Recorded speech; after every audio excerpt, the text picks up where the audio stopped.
नमस्कार and welcome to curiously education. मैं हूं Prashant Mavani. I hope you learning good. आज 22 अगस्त 2022 है। करंट अफेयर्स के इस वीडियो में आप सभी का बहुत बहुत हार्दिक रूप से स्वागत है। ये एक ऐसा वीडियो है जिसमें हम मोस्ट इंपॉर्टेंट न्यूज़ और करंट अफेयर्स को डिस्कस करते हैं ब्रीफली।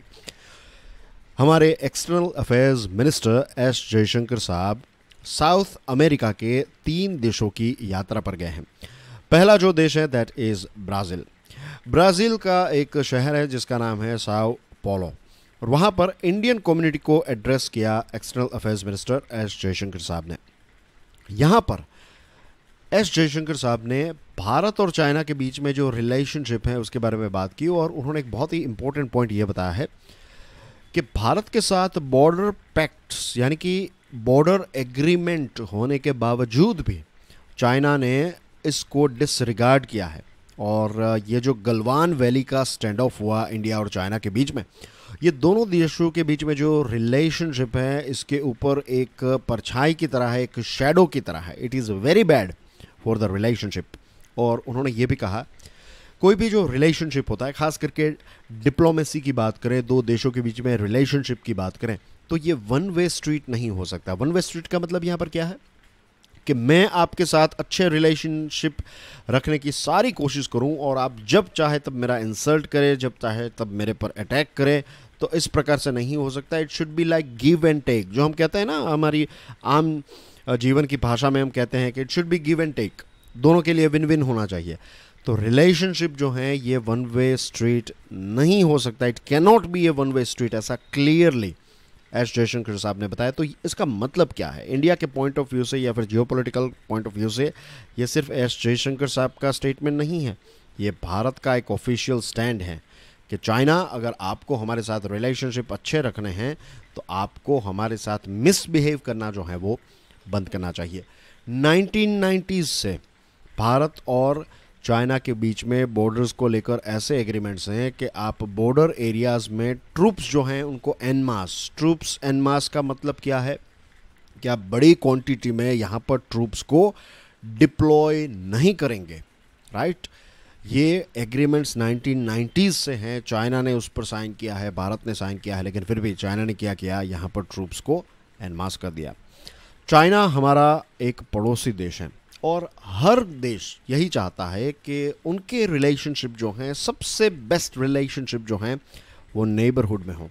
अब देखिए यूएसए और कनाडा को देख लीजिए, कितने अच्छे रिलेशनशिप हैं, और इतने अच्छे रिलेशनशिप हैं उनके, इसकी वजह से उनको बॉर्डर पर इतने डिफेंस और ये सारी चीज़ों को लगाने की ज़रूरत नहीं पड़ती है। तो कितना खर्च जो है वो दोनों देशों का बच जाता है। तो चाइना और भारत को भी ऐसा ही कुछ करना चाहिए, इंडिया और पाकिस्तान को भी ऐसा ही कुछ करना चाहिए। इन आइडियल वर्ल्ड ऐसा हो जाए तो बेस्ट है, लेकिन आने वाले कुछ सालों के लिए, कुछ दशकों के लिए ये पॉसिबल नहीं है। बट आई एम होपफुल कि एक दिन आएगा जब जैसे इंडिया यूएसए और कनाडा के रिलेशनशिप हैं, ऐसे ही बॉर्डर फ्रेंडली रिलेशनशिप इंडिया और चाइना के भी होंगे, होपफुली। डॉक्टर एस जयशंकर साहब जो हैं, जैसे मैंने आपको बताया कि वो लैटिन अमेरिका या फिर साउथ अमेरिका के 3 देशों की यात्रा पर हैं। तो उनका फर्स्ट लेग जो है दैट इज़ ब्राज़ील, उसके बाद वो अर्जेंटीना और पैराग्वे जाएंगे। तो ये देश कहाँ पर हैं, तो आप देख सकते हैं आपकी स्क्रीन पर, ये हैं साउथ अमेरिका का पूरा मैप। तो इसमें सबसे बड़ा देश कौन सा है, that is of course Brazil. Brazil के बाद वो कहाँ जाने वाले हैं, अर्जेंटीना, राइट, और अर्जेंटीना के बाद पैराग्वे। तो ये 3 देशों की यात्रा, 1 ये छोटा सा देश, 2 एंड दिस इज़ 3। अब देखिए, ऑब्जर्व कीजिए कि पैराग्वे हैं, ये एक लैंड लॉक्ड कंट्री है, कितने देशों के साथ अपनी बॉर्डर शेयर करता है। तो नॉर्थ में आप देख सकते हैं इट इज़ बोलीविया, फिर है ब्राज़ील, फिर है अर्जेंटीना। ये 3 देशों के साथ अपनी बॉर्डर शेयर करता है, राइट। इसके कैपिटल्स और ये सारी चीज़ें आप पीडीएफ को डाउनलोड करने के बाद अच्छी तरीके से देख लीजिएगा। ईजिली आपको जियोग्राफी के पॉइंट ऑफ व्यू से एक एमसीक्यू साउथ अमेरिका पर पूछा जा सकता है, क्योंकि साउथ अमेरिका दोस्तों इतना ज़्यादा न्यूज़ में नहीं रहता है और ज़्यादातर स्टूडेंट्स जो हैं वो इसको नज़रअंदाज भी कर देते हैं। उनको यूरोप के बारे में पता रहता है, एशिया के बारे में पता होता है, सार्क, आसियान, ये सारे देशों के बारे में टिप टॉप पता है, लेकिन साउथ अमेरिका के बारे में बहुत कम स्टूडेंट्स को सारी डिटेल्स पता होती है। सारी in the sense I am talking about geographical के कौन सा देश किसके साथ बॉर्डर शेयर कर रहा है। इट्स तो ब्राज़ील को भी अच्छी तरीके से देख लीजिएगा, अर्जेंटीना को और पैराग्वे को, ये 3 देशों को अच्छी तरीके से देख लीजिएगा। बाकी के देशों को ऊपर ऊपर से देख लेंगे तो भी चलेगा, क्योंकि करंट अफेयर्स में तो अभी ये 3 देश इंडिया के पॉइंट ऑफ व्यू से इंपॉर्टेंट है, क्योंकि हमारे एस जयशंकर साहब यहाँ पर जाने वाले हैं। Right, enough about this particular topic, now let's move on to the next one. आगे बढ़े उससे पहले डियर फ्रेंड्स, रिमेंबर, अगर आपको ये सीरीज़ पसंद है, अगर आप चाहते हैं कि ये सीरीज़ जो है इसका सस्टेनेबल ग्रोथ हो, तो इसके लिए ये वेरी वेरी इंपॉर्टेंट बात बन जाती है कि आप इस लेक्चर को दूसरे स्टूडेंट्स के साथ शेयर करें। Union highways and road transport minister Nitin Gadkari साहब ने ये कहा है कि हमारे देश में इंफ्रास्ट्रक्चर के डेवलपमेंट के लिए हमें वेस्ट मटेरियल को कन्वर्ट करके, इसको रिसाइकल करके उसमें से वेल्थ जनरेट करनी है। This is very important for infrastructure development.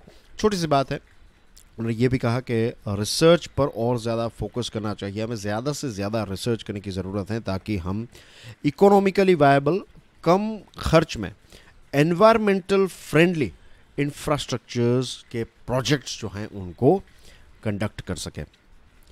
Union minister of state for home Nityanand Rai ने कहा है कि हमारे देश में महिलाओं का, खास करके पुलिस फोर्स में महिलाओं का पार्टिसिपेशन जो है वो पूरे देश में हमें ज़्यादा देखने को मिला है। इट इज़ इंक्रीजिंग, और महिलाओं का परफॉर्मेंस जो है वो सिर्फ पुलिस में ही नहीं लेकिन सारे अलग अलग क्षेत्रों में उनका परफॉर्मेंस जो है वो अच्छा नज़र आ रहा है।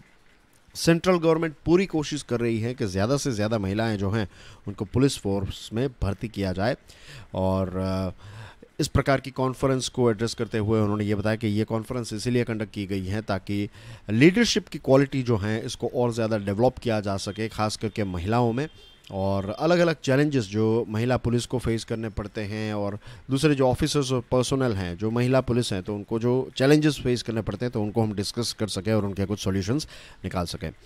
Department of food and public distribution ने, जो मीडिया में खबर आई थी कि भारत को शायद गेहूं को इंपोर्ट करना पड़ेगा, तो इस खबर के बारे में department of food and public distribution ने ये बता दिया है कि भारत के पास सफिशिएंट स्टॉक है, हमें इंपोर्ट करने की, गेहूं को इंपोर्ट करने की ज़रूरत नहीं पड़ेगी। एक पाकिस्तानी इंट्रूडर को आर्मी ट्रूप्स ने LOC के नज़दीक पकड़ लिया है। राइट, ये हमारे देश में घुसपैठ करने की कोशिश कर रहा था, फायरिंग हुई, इसको इंजरी हुई और अभी इसकी मेडिकल ट्रीटमेंट चल रही है। ये छोटी सी खबर इसीलिए है ताकि हमें पता चले कि LOC जो हैं इस पर कॉन्स्टेंटली इस प्रकार की चीज़ें जो हैं वो होती रहती हैं। Geographical indication tag central government ने अवॉर्ड किया है मिथिला मखना को, याद रखिएगा। राइट, बहुत ही इंपॉर्टेंट खबर है ये। मिथिला मखना बिहार की एक आइटम है, इसको सेंट्रल गवर्नमेंट ने GI टैग दिया है। अब वहाँ के जो किसान हैं उनको मैक्सिमम प्राइस मिलेगी इस प्रोडक्ट की, और लगभग 5 लाख जितने मिथिला रीजन जो बिहार में है तो उसके किसानों को इसका फ़ायदा होगा।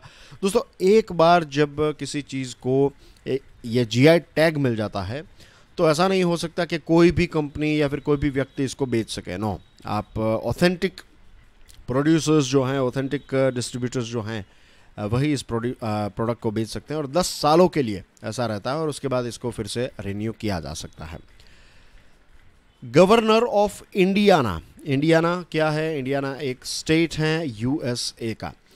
तो USA के इंडियाना के जो गवर्नर हैं वो ताइपी यानी कि ताइवान पहुंच गए हैं, और वहां पर उनकी मुलाकात ताइवान के प्रेसिडेंट के साथ होगी। और चाइना जो है वो ये क्लेम करता है कि ताइवान उनका है, और ताइवान जो है वो इसका ज़बरदस्त विरोध करता है। हमने देखा कि कैसे नैन्सी पेलोसी मैडम की विज़िट के बाद चाइना ने अपनी एग्रेसिवनेस जो है वो काफ़ी यहाँ पर इंक्रीज़ कर दी है, राइट, ताइवान को लेकर। इसके बारे में हमने सारी डिटेल्स जो हैं वो एडिटोरियल एंड आर्टिकल एनालिसिस में डिस्कस की थी। नहीं देखा है वो video, check it out.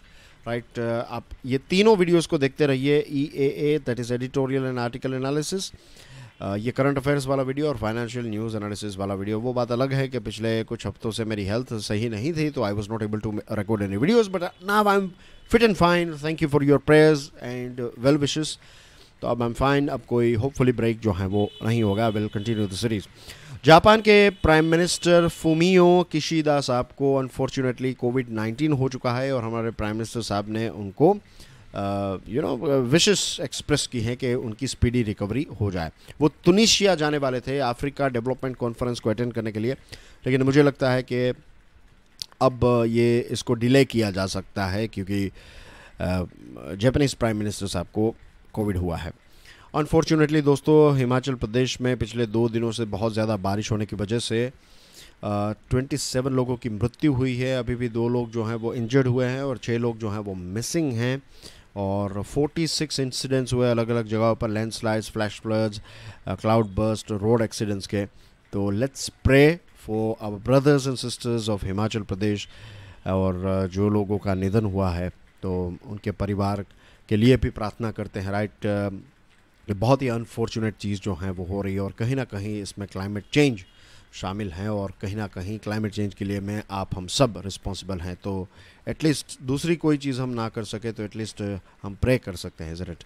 Thank you very much for watching this video. Share it with maximum people. I'll see you soon with financial news and analysis. Till then, enjoy your studies. God bless you all. Jai Hind.